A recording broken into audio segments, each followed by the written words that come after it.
Oremos. Padre, te damos gracias, Señor, porque tu regreso está más cerca hoy que ayer.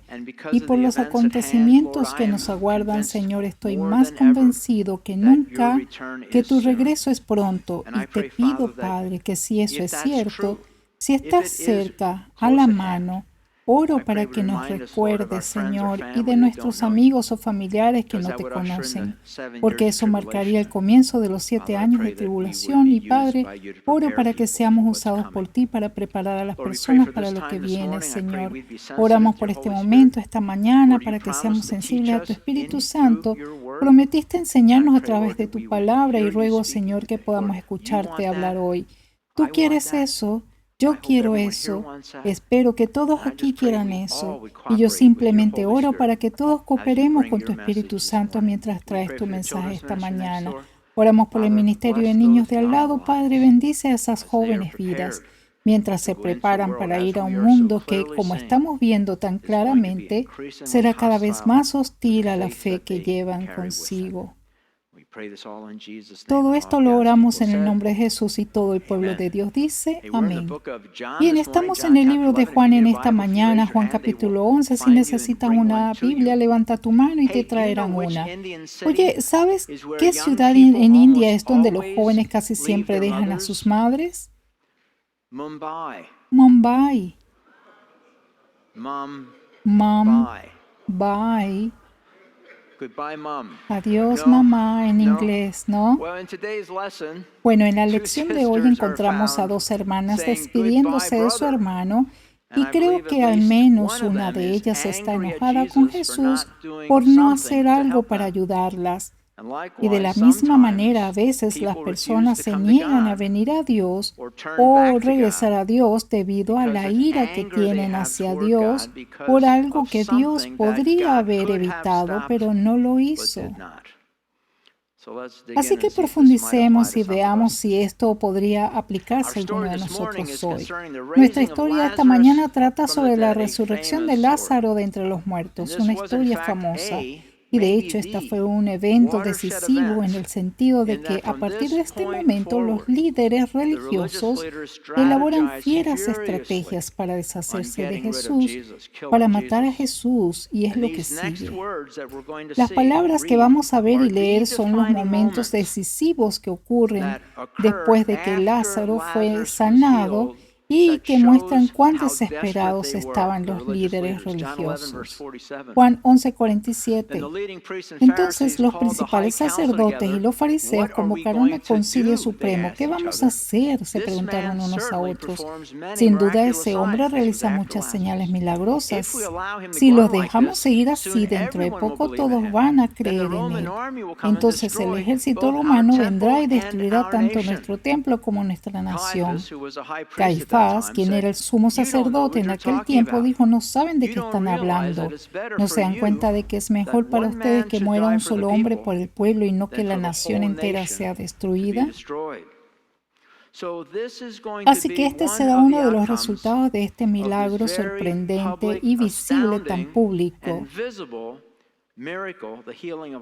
La curación de Lázaro resultará en la estrategia para el líder religioso, la élite religiosa, para idear un plan y matar a Jesús. Así que he ahí en donde termina. Veamos la historia. Capítulo 11:1. Un hombre llamado Lázaro estaba enfermo. Vivía en Betania con sus hermanas María y Marta. Esta María es la misma mujer que tiempo después derramó el perfume costoso sobre los pies del Señor y lo secó con su cabello. Su hermano Lázaro estaba enfermo y sus dos hermanas enviaron un mensaje a Jesús diciendo: tu querido amigo está enfermo. Ahora, el trasfondo aquí es que se nos dice que Lázaro y sus dos hermanas viven en Betania. Betania está ubicada justo al otro lado del Monte de los Olivos, en la vertiente oriental, a un total de aproximadamente 1 y 2 millas de Jerusalén. Hoy en día, este pueblo palestino lleva el nombre de El Azeri, tomado del nombre Lázaro. Jesús usó Betania como su base de operaciones en Jerusalén. Así fue como se quedó en Capernaum cuando ejerció su ministerio en Galilea. Es por eso que los evangelios contienen múltiples referencias a este pueblo de Betania Y es por eso que Jesús probablemente durmió aquí las noches durante su última semana aquí en la tierra. Lázaro es una forma abreviada del nombre hebreo Eleazar, que significa Dios ha ayudado. Un nombre bastante apropiado, ¿no? Dios ha ayudado. La tradición dice que la ubicación exacta de su tumba se perdió durante el periodo de dominio musulmán que comenzó en el año 649 después de Cristo. Sin embargo, en el 890 después de Cristo se descubrió una tumba, esta misma llevaba la inscripción Lázaro 4 días muerto, amigo de Cristo. El emperador León VI supuestamente tomó los huesos de Lázaro y los transfirió a Constantinopla en el año 898 después de Cristo, y su resurrección se conmemora cada año el 17 de octubre, hace unas 3 semanas. También, según la tradición, algún tiempo después de la resurrección de Cristo, Lázaro se vio obligado a huir de Israel debido a rumores de complot contra su vida y se mudó a Chipre. Allí se dice que Pablo y Bernabé designaron a Lázaro para ser el primer obispo de Quilión, la actual Lartia. Esta es la iglesia de San Lázaro en Chipre, aquí mismo. Y la tradición también dice que Lázaro tenía 30 años cuando tuvo lugar la historia de hoy y que vivió otros 30 años antes de morir por segunda vez y ser enterrado nuevamente. Podría haber sido un poco decepcionante la segunda vez. Y Juan nos dice que Lázaro tenía 2 hermanas, María y Marta. Los comentarios sugieren que debido a que María aparece primero en el versículo 1, María es probablemente la mayor. Varios comentarios también sugieren que Lázaro era el más joven de los 3, pero no dan ninguna razón para llegar a esa conclusión. Sin embargo, varios de ellos coinciden en este punto. El versículo 2 dice que esta es la misma María que derramó un perfume muy caro. Algunos dicen que el valor del perfume derramado en los pies de Jesús era de $116,000, citado en el capítulo 12. Y estas son las mismas María y Marta de Lucas 10, donde María estaba obsesionada. ¿Recuerdan cuando ella estaba preparando una gran comida y se quejó de que su hermana María simplemente se sentaba a los pies de Jesús, ajena al trabajo con el que necesitaba ayuda? Y lo que Jesús respondió está en Lucas 10:41. El Señor le dijo: mi apreciada Marta, estás preocupada y tan inquieta con todos los detalles. Hay una sola cosa por la que vale la pena preocuparse. María la ha descubierto y nadie se la quitará. Pero ahora estas 2 hermanas descubren que su hermano Lázaro estaba muy enfermo, de hecho, al borde de la muerte. Pasemos al versículo 3. Así que las 2 hermanas le enviaron un mensaje a Jesús que decía: Señor, tu querido amigo está muy enfermo. Cuando Jesús oyó la noticia, dijo: la enfermedad de Lázaro no acabará en muerte. Al contrario, sucedió para la gloria de Dios, a fin de que el Hijo de Dios reciba gloria como resultado. Aunque Jesús amaba a Marta y a María y a Lázaro, se quedó donde estaba 2 días más. Pasado ese tiempo, les dijo a sus discípulos: volvamos a Judea. Y cuando Jesús y sus discípulos recibieron la noticia de que su querido amigo se encontraba en una condición peligrosa, Jesús no hizo nada, solo esperó 2 días antes de partir. Ahora bien, ¿por qué Jesús no respondió al pedido de estos queridos amigos suyos?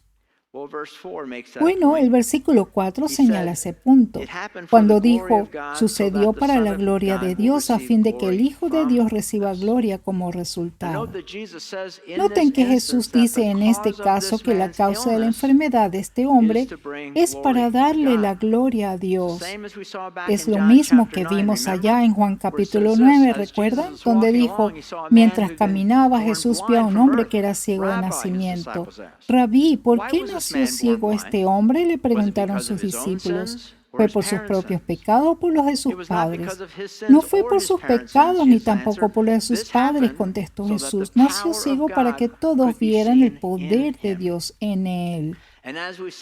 Y como vimos Juan capítulo 9, cuando lo estudiamos, Vimos que alguien dijo que todas las enfermedades se pueden dividir en 3 categorías básicas. Número 1, hay enfermedades para muerte. Algunos de nosotros, muchos de nosotros seremos eliminados por una enfermedad. Es posible que hayamos tenido cientos de miles de enfermedades antes de eso, pero puede haber solo una que nos elimine. Número 2, hay enfermedades de castigo como resultado de nuestro pecado. El alcohol, por ejemplo, hígados dañados como resultado del abuso del alcohol. Salmo 38:3 señala ese punto. Debido a tu enojo, todo mi cuerpo está enfermo, mi salud está arruinada a causa de mis pecados. Eso puede suceder. Número 3, pueden haber enfermedades atribuidas a Satanás. Él puede causar enfermedades. Lucas 13:11 dice, vio a una mujer que estaba lisiada a causa de un espíritu maligno. Había estado encorvada durante 18 años y no podía ponerse derecha. Entonces, Satanás puede causar enfermedades. Y finalmente, número 4, hay enfermedades diseñadas y enviadas para que la gloria y la honra sean dadas a Dios. Y tal vez dentro de esto haya, tal vez incluso 2 subcategorías. A, Dios puede permitir una enfermedad continua para lograr un bien mayor. Sabemos que eso es cierto porque Pablo lo dijo en 2 Corintios capítulo 12, aun cuando he recibido de Dios revelaciones tan maravillosas, así que para impedir que me volviera orgulloso, se me dio una espina en mi carne, un mensajero de Satanás para atormentarme e impedir que me vuelva orgulloso. Entonces, una enfermedad continua permitida por Dios es para lograr un bien mayor. O B, hay enfermedades como en esta historia, como en la historia del ciego de nacimiento, donde se permitió que la enfermedad fuese para dar la gloria a Dios a través de la curación de esa enfermedad. Juan 11:4, cuando Jesús oyó la noticia, dijo, la enfermedad de Lázaro no acabará en muerte. Al contrario, sucedió para la gloria de Dios a fin de que el Hijo de Dios reciba gloria como resultado. Ahora la pregunta es, ¿podemos distinguir cuál enfermedad pertenece a qué categoría de esos 4 grupos? Bueno, a veces sí, a veces tal vez, y a veces simplemente no.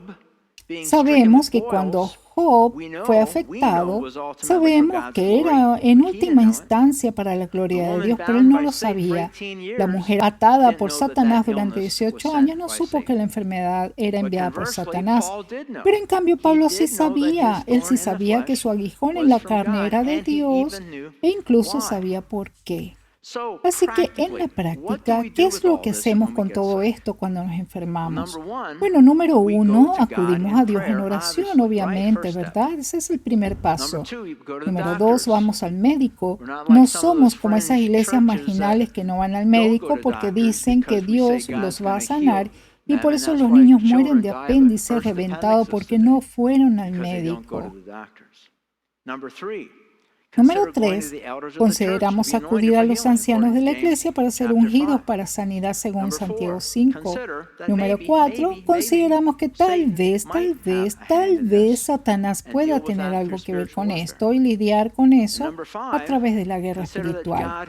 Y número 5, consideramos que Dios podría tener un propósito y un plan mayor en la enfermedad que te acompaña.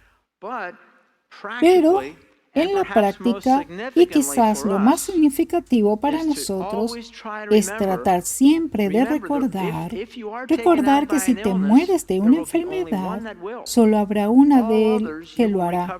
De todas las demás, te recuperarás o te mantendrás así.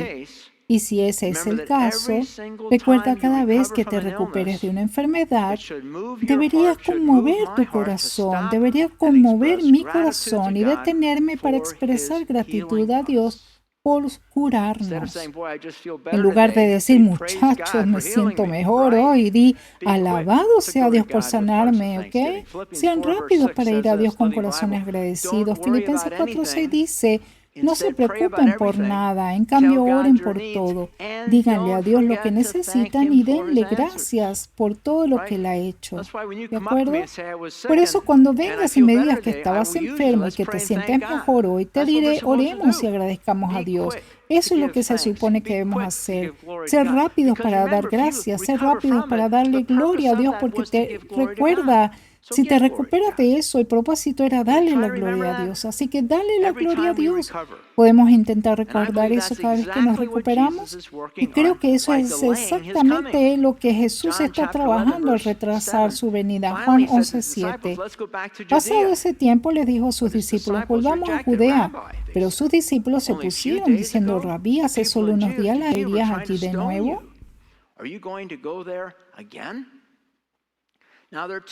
Ahora hay dos cosas aquí que aprender de ese pasaje. Número uno, esto muestra claramente que Jesús no está en Judea cuando recibe este llamado de ayuda. De hecho, después de 2 días decide ir, entonces significa que viajaron 2 días más para un total de 4 días.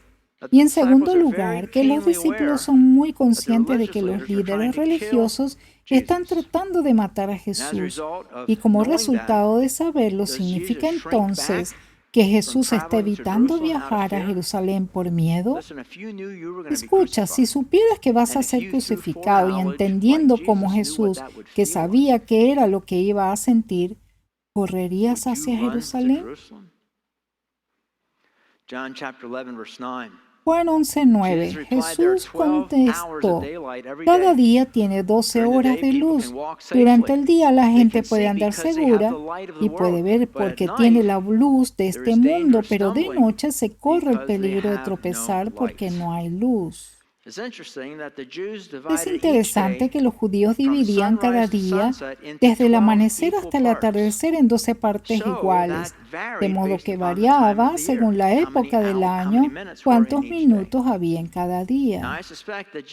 Ahora sospecho que Jesús está señalando aquí la oscuridad y la luz al hecho de que a modo de conocimiento formal sabe que su muerte, a la que se refieren aquí los discípulos, sucederá en gran parte en las horas oscuras y sombrías de la noche en el jardín, en el juicio de medianoche en la casa de Caifás. Así que su viaje diurno a Jerusalén no puede ser el final que temen. Y luego Jesús agrega este comentario de manera bastante críptica en los versículos 11 al 15. Después agregó, nuestro amigo Lázaro se ha dormido, pero ahora iré a despertarlo. Señor, dijeron los discípulos, si se ha dormido, pronto se pondrá mejor. Ellos pensaron que Jesús había querido decir que Lázaro solo estaba dormido, pero Jesús se refería a que Lázaro había muerto. Por eso les dijo claramente, Lázaro está muerto. Ahora bien, Lázaro está en el Sheol, en la región superior de Sheol, está en los cielos, en el paraíso, como lo llamó Jesús. Y sin embargo, Jesús dijo que estaba durmiendo. Por eso les dijo claramente, Lázaro está muerto, y por el bien de ustedes me alegro de no haber estado allí, porque ahora ustedes van a creer de verdad. Vamos a verlo. Bueno, la evaluación de Jesús es que Lázaro solo estaba durmiendo. Y eso es cierto. Esa es la evaluación precisa con respecto a cada persona que alguna vez conociste que había muerto. Tanto los perdidos como los salvos. Desde la perspectiva de Jesús solo están durmiendo. Están esperando la resurrección final de uno de los dos, de los perdidos o los salvos. Ahora están en el cielo en un cuerpo temporal, están en el infierno en un cuerpo temporal y en un infierno temporal, pero están esperando la final resurrección. Juan 11:16. Pero ahora en cuanto a ¿qué tenemos? Tal vez no puse el 16. ¿Sabes qué? Estoy muy adelantado. Gracias. Tienes razón, me equivoqué. Veamos mejor. Déjame escuchar. Ok. Y aquí hay una verdad importante que destaca una diferencia entre cómo vemos a las personas y cómo las ve Dios. Vemos a las personas desde su historia, desde el principio de los tiempos, como vivas o muertas. Dios ve a las personas desde el principio de los tiempos como vivas o dormidas. Y Jesús nos dice en Lucas 20:37, ahora bien, en cuanto a si los muertos resucitarán, hasta Moisés demostró esto cuando escribió acerca de la zarza ardiente. Mucho después de que Abraham, Isaac y Jacob murieron, él se refirió al Señor como el Dios de Abraham, el Dios de Isaac y el Dios de Jacob. Por lo tanto, Él es el Dios de los que están vivos, no de los muertos. Escucha. porque todos están vivos por Él. Nosotros vemos a las personas como muertas, Él las ve como vivas, así que es para los que murieron en Cristo, los que son salvos en el cielo, están ahora en un cuerpo temporal. Están esperando el cuerpo de la resurrección final que encontramos en 1 Tesalonicenses 4:16, pues el Señor mismo descenderá del cielo con un grito de mando, con voz de arcángel y con el llamado de trompeta de Dios. Primero los creyentes que hayan muerto se levantarán de sus tumbas.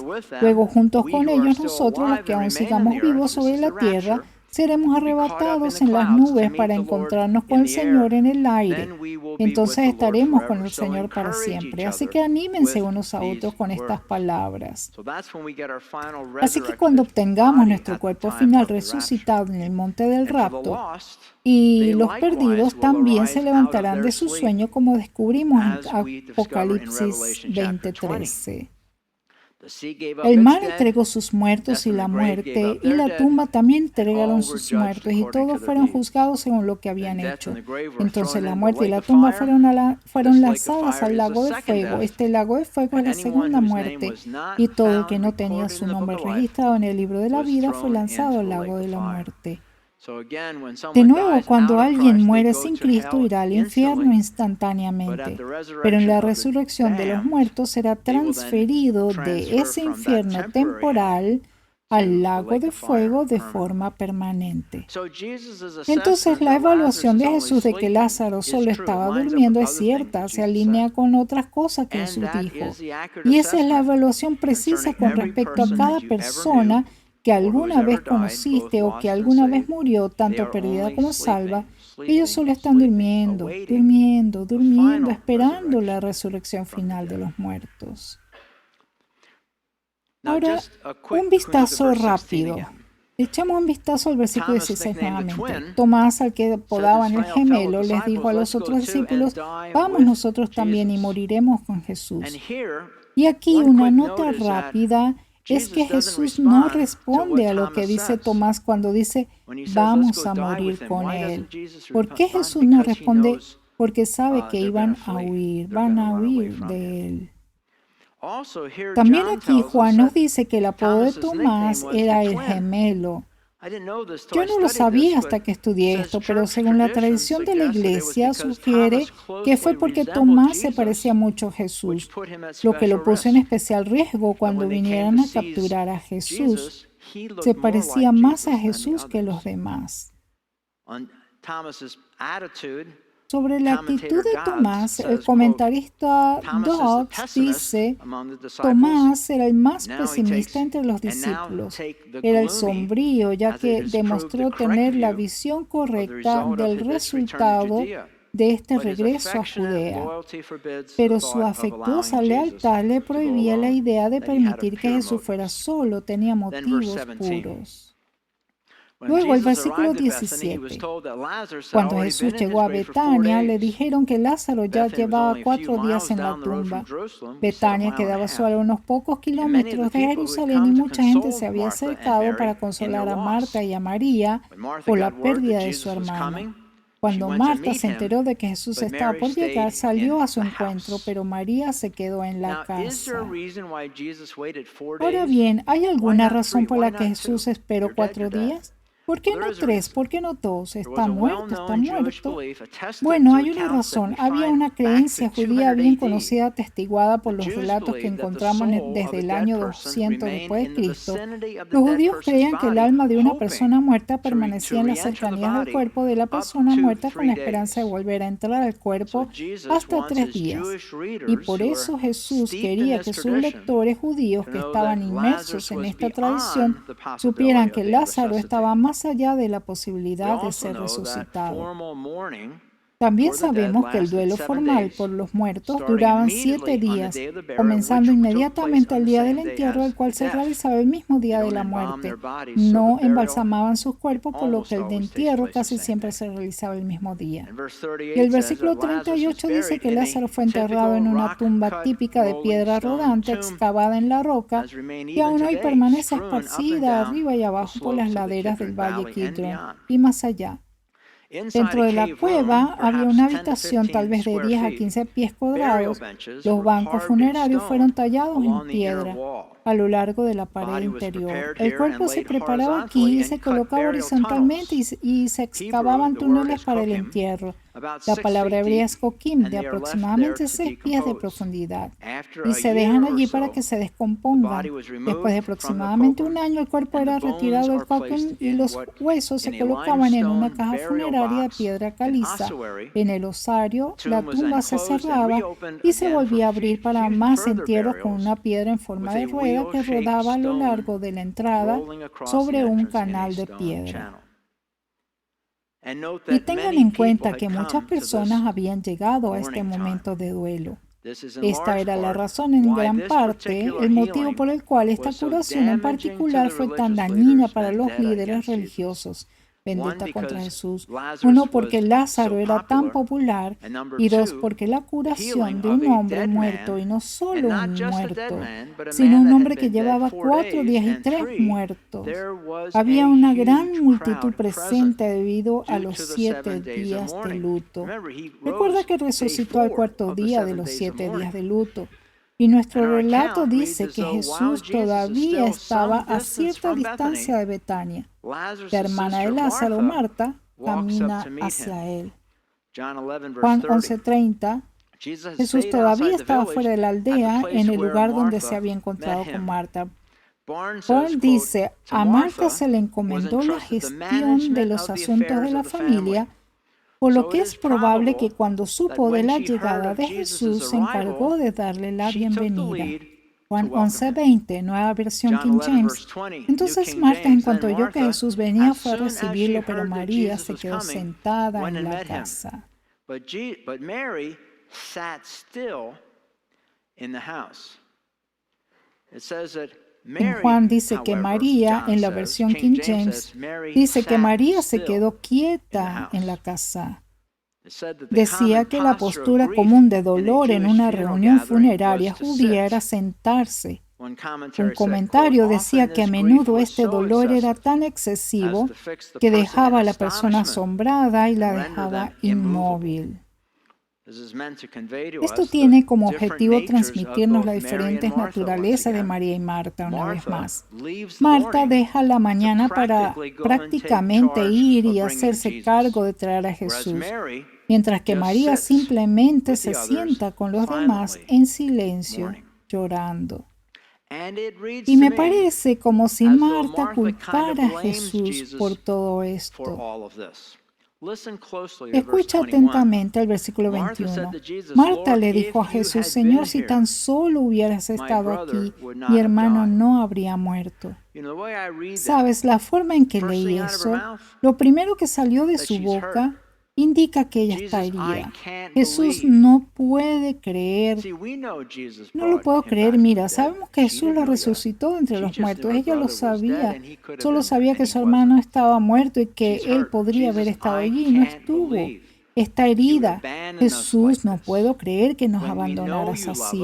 Cuando sabemos que nos amas y sabemos que podrías haber venido antes y sabemos que podrías haber sanado a nuestro hermano antes de que muriera. El mal acecha en la habitación. Jesús, ¿por qué? ¿Por qué no viniste? Pero luego Marta expresa su verdadera razón para salir corriendo al encuentro de Jesús en el versículo 22. Pero aún ahora yo sé que Dios te dará todo lo que pidas. Ese es el código para Jesús. Resucita a mi hermano entre los muertos. Y Jesús entiende el mensaje codificado de Marta porque responde en el versículo 23. Jesús le dijo, tu hermano resucitará. Es cierto, respondió Marta, resucitará cuando resuciten todos en el día final. Jesús le dijo, yo soy la resurrección y la vida. El que cree en mí vivirá aún después de haber muerto. Todo el que vive en mí y cree en mí jamás morirá. ¿Lo crees, Marta? Sí, Señor, le dijo ella. Siempre he creído que tú eres el Mesías, el Hijo de Dios, el que ha venido de Dios al mundo.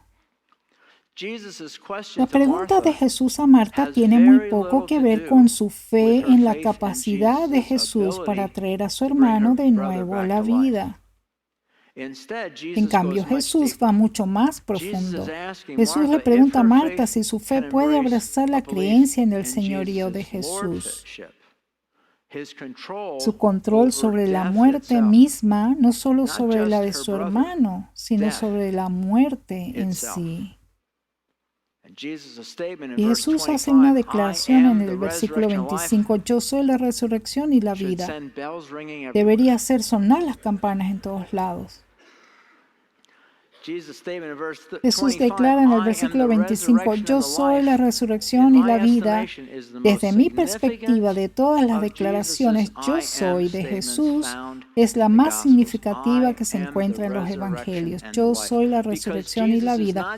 Porque Jesús no solo está diciendo que puede proporcionar una vida resucitada después de esta, sino que dice también que Él es la resurrección. Él es la vida. Gary Burch explica que la vida eterna y el rescate al final de la muerte no son simplemente regalos obtenidos a través de nuestra apelación a Dios, sino que son el subproducto de lo que significa vivir una vida en asociación con Jesús, porque Jesús es vida. Entonces, quienes crean en Él disfrutarán de la confianza y la certeza del poder que tiene sobre la muerte y la vida misma. Ahora bien, ¿cómo se aplica la lección de hoy en mi vida?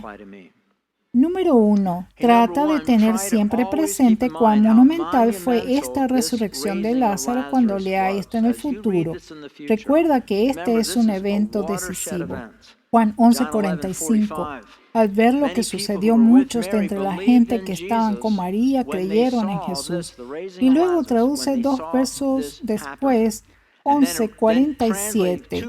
Entonces, los principales sacerdotes y los fariseos convocaron al Concilio Supremo. ¿Qué vamos a hacer?, se preguntaron unos a otros. Sin duda, ese hombre realiza muchas señales milagrosas. Si lo dejamos seguir así, dentro de poco todos van a creer en él. Entonces, el ejército romano vendrá y destruirá tanto nuestro templo como nuestra nación. Este es el punto, creo, el punto más bajo para los líderes religiosos. Aquí es donde se sintieron más derrotados, más en problemas. Su mayor logro es cuando van ante Pilato y el Pilato dice, ¿qué debo hacer con tu rey? Y ellos dicen, no tenemos más rey que César. Ese fue el punto álgido para los líderes religiosos. Ese fue un golpe bajo, fue un punto álgido. Porque cuando dijeron eso, sellaba la muerte de Jesús y Pilato captó que ya lo tenían. Y me gustaría cerrar con este versículo, Juan 11:21. Marta le dijo a Jesús, Señor, si tan solo hubieras estado aquí, mi hermano no habría muerto. Escucha de nuevo, Señor, si tan solo hubieras estado aquí, mi hermano no habría muerto. Para mí hay algunos pensamientos integrados en la declaración de Marta aquí. Uno es, Jesús, si te hubieras preocupado más por nosotros, habrías hecho algo para evitar esto, pero no lo hiciste. En pocas palabras, Jesús, podrías haberlo hecho. ¿Por qué no lo hiciste?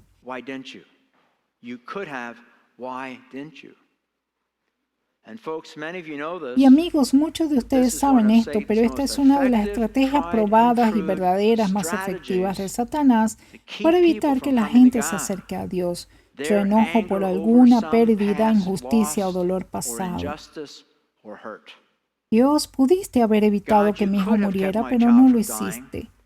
Dios, podrías haberme curado esta enfermedad, pero no lo hiciste. Dios, podrías haber impedido que mi tío abusara de mí, pero no lo hiciste. ¿Por qué debería recurrir a ti? Es la ira contra Dios. Amigos, si tú eres esa persona, ¿cómo lo superarás? Aunque los pasos necesarios para ir más allá, los pasos en sí son bastante simples, primero requiere que dejes de lado la idea de que tú eres soberano y que Dios no lo es, renunciando a la noción de que con respecto al tema, tu pensamiento y tu corazón están en lo correcto y que el pensamiento y el corazón de Dios son defectuosos. Escucha, hay muchas cosas que han pasado en tu vida, en mi vida, que no fueron la voluntad de Dios. Escucha, la voluntad de Dios fue el cielo y la tierra sin muerte, no hay decadencia. No es su voluntad que un niño muera joven, no es su voluntad muchas de estas situaciones. Mi sobrino murió de una sobredosis de droga a los 21 años, que no fue la voluntad de Dios.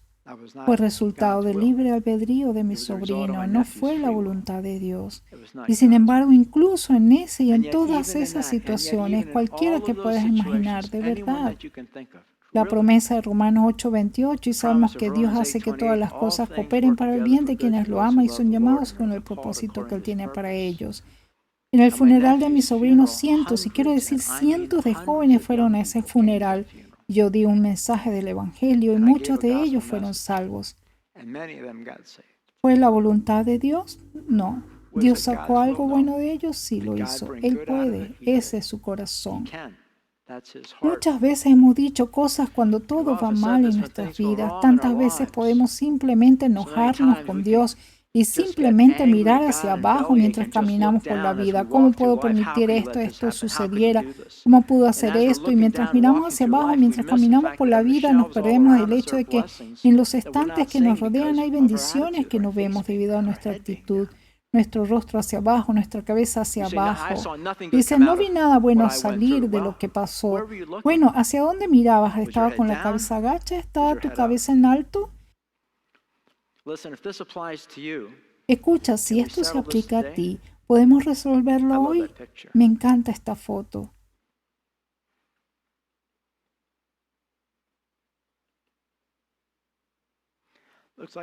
Parece una mujer con líneas en el rostro devastada por la amargura y el dolor.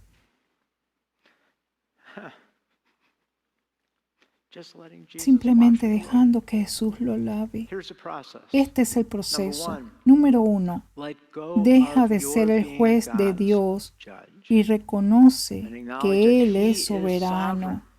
Él tiene el control y está consciente de en todos tus tratos contigo. Número 2, pídele a Dios que te perdone por juzgarlo y la amargura que te invadió. ¿Sabes qué es la amargura? La amargura es una venganza incumplida. La amargura se define como venganza incumplida. Número 2, pídele a Dios que te perdone por juzgarlo a Él y por la amargura. Número 3, acepta las palabras de Romanos 8:28 como verdaderas y aplicables a la situación por la que te has amargado. Número 4, debes saber que el amor de Dios es lo suficientemente grande como para ayudarte a superar esto. Sabes, hay una mujer que fue a esta iglesia y ahora se ha mudado. Casi todos los años me envía una carta y me dice, gracias por no haberte dado por vencido. Y la conocimos cuando nos estábamos mudando.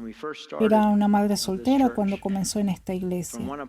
Nos mudamos a un departamento arriba y esta mujer salió al pasillo, salió con su esposo y comenzó a hablar con nosotros. Y él era un llanero solitario. Sacó su Biblia toda marcada, pero no iba a la iglesia en absoluto.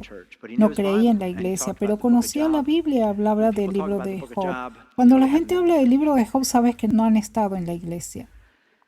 Y entonces tuvimos una gran discusión y luego sale su esposa y le dice, oye, tal vez deberías hablar con él. Allí estábamos los tres y él le dice, tal vez deberías hablar con él. Ella le dice a su marido, ¿quieres que me meta en esto? Él dijo, no lo sé, tal vez es bueno. Ella dijo, ¿quieres que me meta en esto? Y yo pensando, no, dama, no, de verdad, no. Y él dijo, tal vez sea bueno. Luego se volvió hacia mí. Esto es lo que dijo. Voy a tratar de recordar los años porque no lo recuerdo bien, pero la idea es correcta. Ella dijo que cuando tenía 12 años se mudó con su tío porque su padre la echó, por lo que sea. Y su padre empezó a abusarla sexualmente y lo continuó hasta que se casó para salir de esa casa y siguió hasta la noche antes de su matrimonio. Él le dijo, voy a buscarte por última vez y lo hizo. Así que ella me dijo, aquí está mi pregunta. Cuando mi tío, cuando yo estaba en la cama por las noches, yo le pedía a Dios, no deje que me atrape esta noche, Dios, no deje que me atrape esta noche. Pero cuando entró en mi habitación, ¿dónde estaba tu Dios? Puso su dedo justo en mi cara. ¿Dónde está tu Dios? Estaba enojada. comprensiblemente enojada con Dios. ¿Crees que hay una respuesta rápida para esto? Pero ¿sabes lo que Dios me reveló un par de semanas después mientras oraba por eso? Esto es lo que me dijo muy claro y es muy cierto. Me dijo, Tom, no puedes minimizar lo que le pasó a esa mujer. Fue horrible. No digas no fue tan malo o que la gente ha pasado por cosas peores que esas. No digas eso. Dios dijo, esta es la verdad, no tienes que minimizar nada, pero mi amor es más grande que cualquier cosa y puede eclipsar incluso eso. Y amigos, esa es la verdad, no importa lo que hayan pasado en su vida, no importa cuán enojados estén, cuán amargados estén o estés con Dios, si tienes estas preguntas al respecto y te dicen, nunca me digas que debo superar esto, te escuché, pero esta es la verdad. El amor de Dios es tan grande por ti que puede eclipsar incluso eso,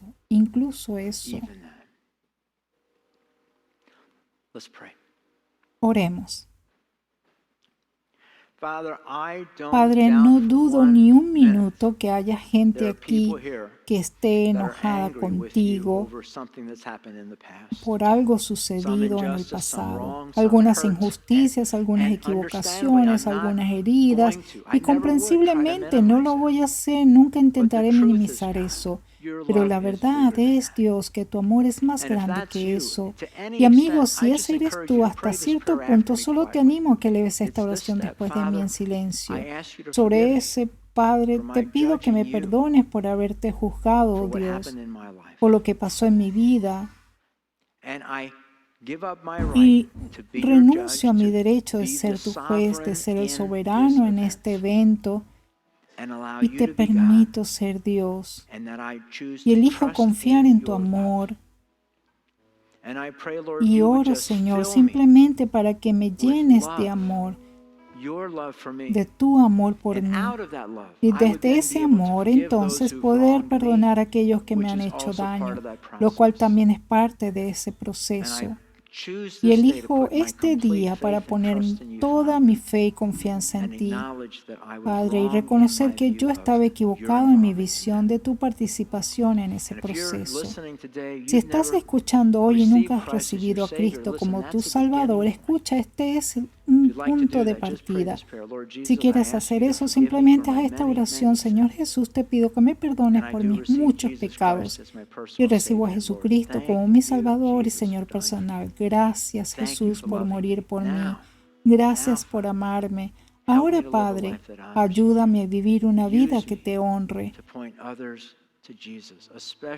Úsame para guiar a otros a Jesús, especialmente porque parece que estamos en los últimos días. Y Padre, lo pedimos en el nombre de Cristo y todo el pueblo de Dios dice, amén.